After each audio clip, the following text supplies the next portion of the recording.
So I was walking down these streets one day and I bumped into an old fling of mine. Now Katarina has gone through a lot of changes since season 1, and if you try pick up in season 4 and you try and max damage combos, it's like, what the hell? Why is this so difficult? I mean, she should be an easy character, yes? Here's why. Katarina's HAR stance has undergone through so many changes, and each transition from each move has its own different speeds and lengths and whatnot. You have to know each very carefully. What the combo guides do not tell you is how long you should hold the stance for, which makes it easier. Another thing they don't tell you is that Katarina's new tailspin is not in line with the rest of the character in the fact that she is a character that has a lot of recovery frames on her moves. And I mean a lot of recovery frames, and I think they do this to make her feel like she really hits hard, and it works. However, from this new tailspin, she doesn't recover as slow as we are used to Katarina recovering. So what am I trying to say here? If you're adjusting to Katarina from a previous season, you will find it difficult to get used to her new tailspin recovery.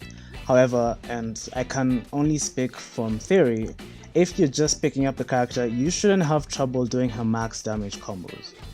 This isn't going to be a combo tutorial per se, but I'm going to talk about the parts that make her combos hard. The rest, like the while standing 4, that is up to you to practice. You don't need my help with that.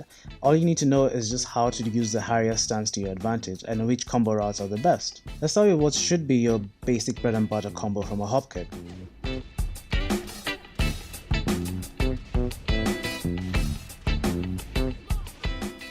It's simple, it's clean, and it offers decent wall carry.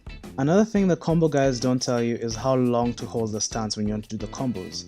The flip over you get from a down to here gives you a generous amount of time to really let the stance go deep, and you can continue with your follow-ups. This is, however, the only move that gives you that pancake flip animation that allows you to really extend the stance as much as you want. Now for the sake of the rest of the video, we're going to take the deepest extension of the stance and call it level 4, and the smallest extension, we're going to call it a level 1. The combo above shows level 4 transitions, and you want the level 4 in order to get the most of your wall carry.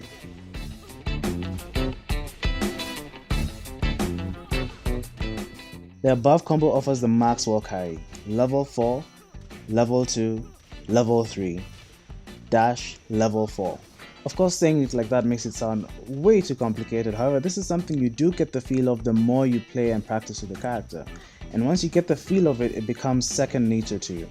The good thing with Katarina's combos is that you can chunk them into separate sections, and once you have those sections locked down, you can modify it how you want and then just end it in the same standard way. We chunk the combos as the launcher, the starter, the 2-hit filler, and then the 3-hit tailspin, and the 2-hit ender if you want to add that as well. The starter is either 1 hit or 2 hits depending on whether you want to keep it simple or if you want to go for max damage or max wall carry. Now the real reason you're dropping your combo, especially at the ender, is because that tailspin recovers quite fast, so you can begin dashing way earlier than you think. Here's an example of a simple combo with no while standing 4 and lots of level 1 transitions. The last 2 you can delay a bit because it's quite generous. It's a nice base for you to practice on, and it still gives quite decent wall carry. When you chunk her combos this way, you can be very creative with your combo routes as long as you keep the format consistent. You're gonna get good damage and good wall carry because combos have to be Katarina's biggest strength. A tip to get the ender is to rapidly mash forward after the tailspin so that you get the run as soon as possible. Once you get that, it's very hard to drop the combos.